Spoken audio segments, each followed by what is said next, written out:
रोटी कपड़ा मकान की आवश्यकता हो या फिर बच्चों के उत्तम परवरिश की या फिर जीवन में सभी प्रकार के भौतिक सुख संसाधनों की प्राप्ति हो, इन सब के लिए हमें धन की आवश्यकता पड़ती है।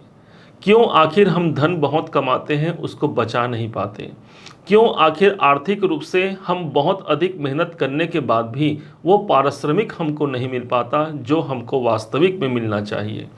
आज हम उसी धन के रहस्य को समझने जा रहे हैं। एक ऐसा रहस्य है जो पराशर मुनि के द्वारा प्रदत्त है। इस रहस्य को जानकर हम बेशुमार धन दौलत की प्राप्ति कर सकते हैं। अपने जीवन में यदि धन की प्राप्ति की आकांक्षा है तो ध्यान दीजिएगा, इस वीडियो को जरूर देखिएगा।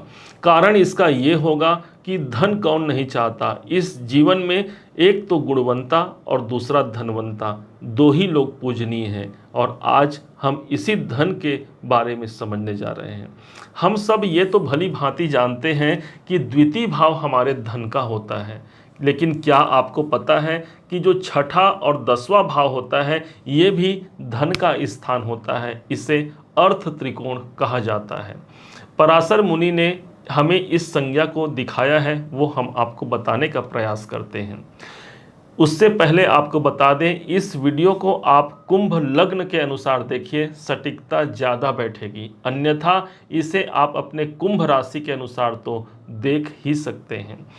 लग्न वो स्थान हो गया जो आपके जन्म को बताता है, और साथ ही साथ किसी बच्चे का जन्म जब होता है तो उसको एक परिवार की प्राप्ति होती है, अर्थात ये जो दूसरा घर है यही आपके परिवार को दिखाता है। अपने परिवार में ही बच्चा बोलने को सीखता है, अर्थात हमारे स्पीच की जो स्थान है, जो स्पीच को दिखाता है वो हमारा द्वितीय स्थान है।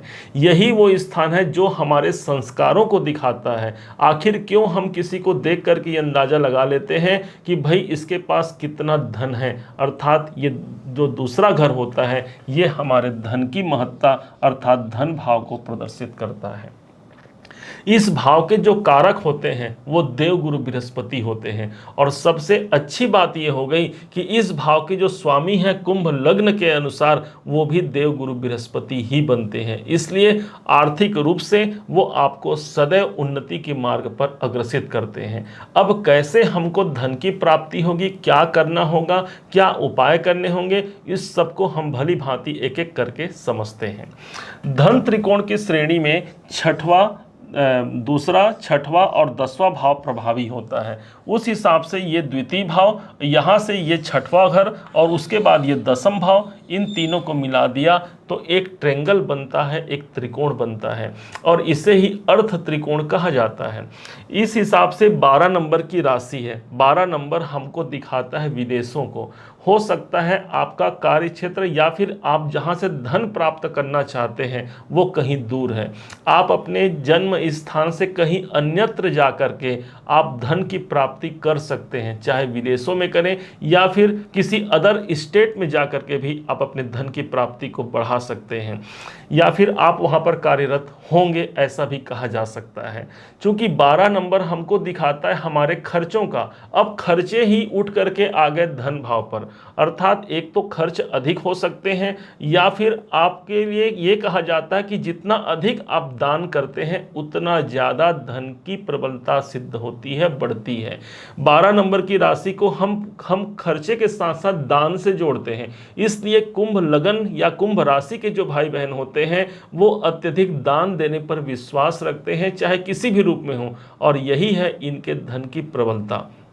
हालांकि 12 नंबर की राशि को हम बोलते हैं दूरी का स्थान, इसलिए इनके जीवन में जब धन की प्राप्ति होती है तो कितने भी गरीब कुल में भी ऐसे लोग पैदा होते हैं, अपने धन को एक ऊंचे मुकाम तक पहुंचा पाते हैं। ये होती है धन की स्थिति आपके लिए। अब सिर्फ यहाँ पर द्वितीय भाव को हमने समझा, अब आते हैं छठे भाव पर। छठा भाव वो स्थान हो गया जहाँ पर 4 नंबर की राशि है। ये स्थान होता है रोग ऋण और शत्रुओं का। ये स्थान होता है आपके सर्विसेज का, जो आप सामने वाले को प्रदान करते हैं अपनी सर्विसेज, उसी के माध्यम से आपको वहां से भी धन की प्राप्ति होती है, और इसी कारण से इस स्थान को प्राप्ति का स्थान कहा जाता है, अर्थात ये धन और ये प्राप्ति। 4 नंबर की राशि है, चंद्रमा है। इसलिए प्राप्तियां जो जीवन में होती हैं वो चंद्रमा कैसा है, चंचल है, और लक्ष्मी जी को भी चंचल माना गया है। इस कारण से जीवन में बहुत अधिक धन रहे भी तो वो टिक नहीं पाता, अर्थात वो चंचल होने के कारण हम या तो उसे कहीं निवेशित कर देंगे या तो किसी ऐसे कार्य पर खर्च कर देंगे जो हमको आवश्यकता है। इस स्थान के लिए सबसे अच्छा माना गया है, यदि प्राप्तियों को बढ़ाना है तो चंद्रमा हमारे इमोशन को रिप्रेजेंट करता है। जब भी कोई कार्य करें, किसी को सर्विस दें, तो अपने इमोशनल जो आपके जो कार्य क्षेत्र है, जो आपके मानसिक कार्य हैं, उनको भी आप संलग्न करके आप सामने वाले से लाभ ले सकते हैं। क्योंकि सप्तम जो भाव होता है वो व्यक्ति होता है जिससे आपको धन की प्राप्ति होना है या जिससे आपको डील करना है, और ठीक इसके बाद जो 12वां घर होता है वो सामने वाले से प्राप्ति का, मतलब सामने वाले का खर्च हुआ अर्थात आपको प्राप्ति हुआ।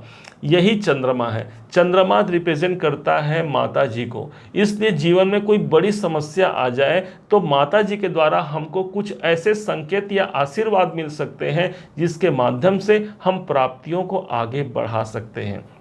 चंद्रमा जब छठे भाव पर रहे तो मन में कुछ न कुछ अशांतियां सदैव चलती रहती हैं, चाहे वो किसी धन को लेकर के हो या स्वास्थ्य को लेकर के हो या किसी कर्जे को लेकर के हो, वो अशांति मन में बना रहता है। उपाय के रूप में भगवान देवाधिदेव महादेव पर यदि हम इसी चंद्रमा को अर्थात जल को अर्पण करते हैं, क्योंकि माना जाता है शंभुर मुकुट भूषणम, भगवान शिव जी के शीश पर चंदा समाहित है, और जब यही जल अर्थात जो चंद्रमा का तत्व है हम भोलेनाथ पर अर्पण करते हैं, हमारी प्राप्तियां कई गुना आगे बढ़ सकती हैं।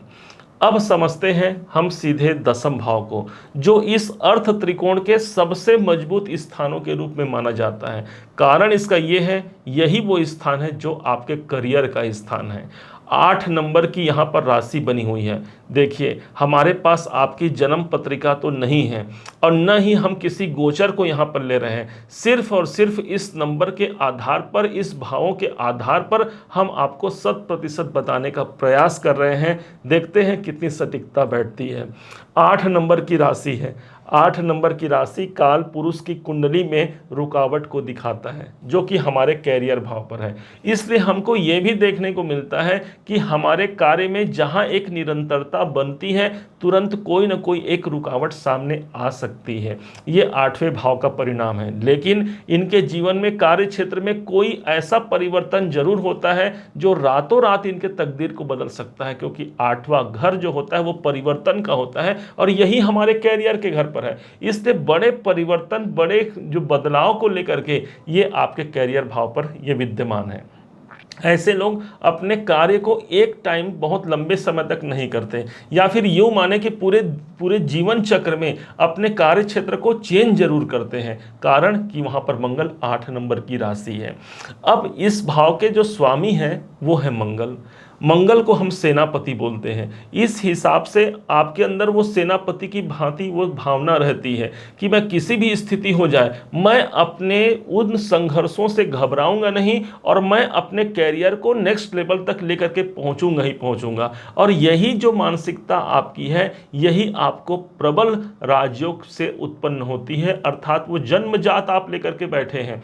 मतलब आपको कोई हरा नहीं सकता, मतलब आपके लिए वो हिम्मत आपके अंदर में है कि मैं अपने कर्म क्षेत्र को, अपने कैरियर को एक महान ऊंचाई तक ले जाऊं।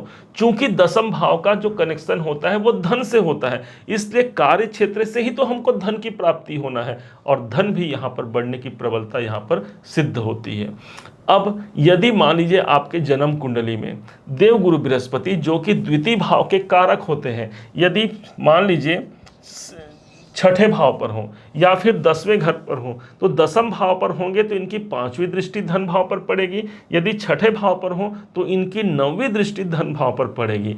माना जाता है गुरु की दृष्टि जिस स्थान पर पड़ती है वो स्थान गंगा जल के समान पवित्रता रखती है, अर्थात बड़े धन का संयोग वहां बन जाता है।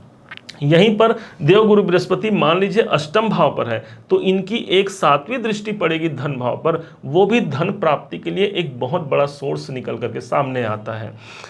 कहने का तात्पर्य यह हो गया कि आपके धनेश की स्थिति जैसी भी हो, वो ज़्यादा डिपेंड करेगा कि कितना हम धन प्राप्त करेंगे। लेकिन जो हमने जन्मजात लेकर के आए हैं, हमारा जन्म ही हुआ है इस लगन में, इस राशि में, अर्थात ये जो स्ट्रक्चर है वो हमको परमात्मा ने प्रदान किया है और उसके माध्यम से हम धन की वृद्धि करा सकते हैं। इसलिए अब जिस दिन आप अपने कार्य क्षेत्र पर रुक जाते हैं, आप सोचते हैं कि भाई जितना लॉस हो गया, मुझे नुकसान हो गया, उस दिन आपके पास धन की प्राप्ति और कर्म क्षेत्र में उन्नति रुक जाती है। मंगल है ना, मंगल सेनापति है। आप देखे भी होंगे जीवन में कि मंगल सेनापति होने के कारण सभी लोग पीछे रहेंगे, आप अग्रणी रहेंगे, अर्थात जो लीडरशिप क्वालिटी है वो भी आपके अंदर मौजूद रहेगी।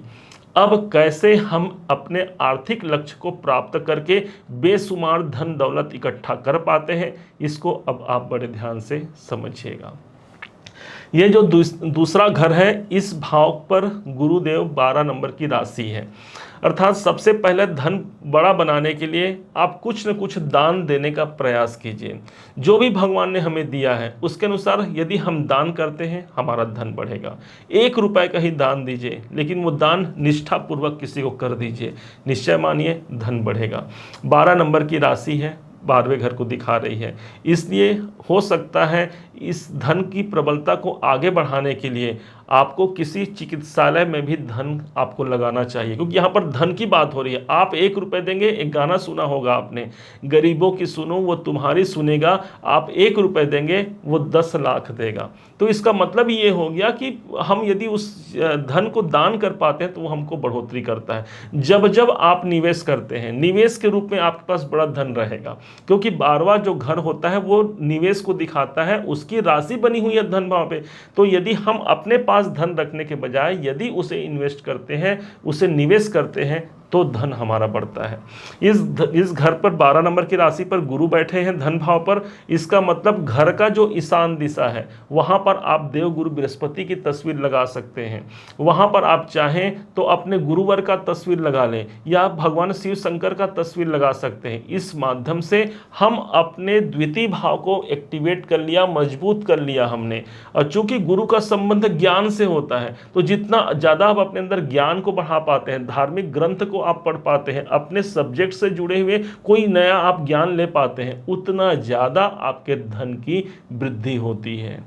उम्मीद है आप सबने इसे समझा, आप सबने इसे जाना है। यदि आपने इसे समझा है, जाना है, मेरे समझाने का प्रयास यदि आपको सार्थक लगा हो, मेरे समझाने का तरीका यदि आपको सार्थक लगा हो, तो हर बार की भांति इस बार भी अपना प्यार भरा लाइक और कमेंट करना कभी मत भूलिएगा। और हाँ, यदि आपको मेरा यह प्रयास सार्थक लगा हो तो अपना लाइक सब्सक्राइब जरूर कीजिएगा। पुनः एक बार फिर आप सभी का दिवस बहुत मंगलमय हो, इन्हीं शुभकामनाओं के साथ। जय श्री राम।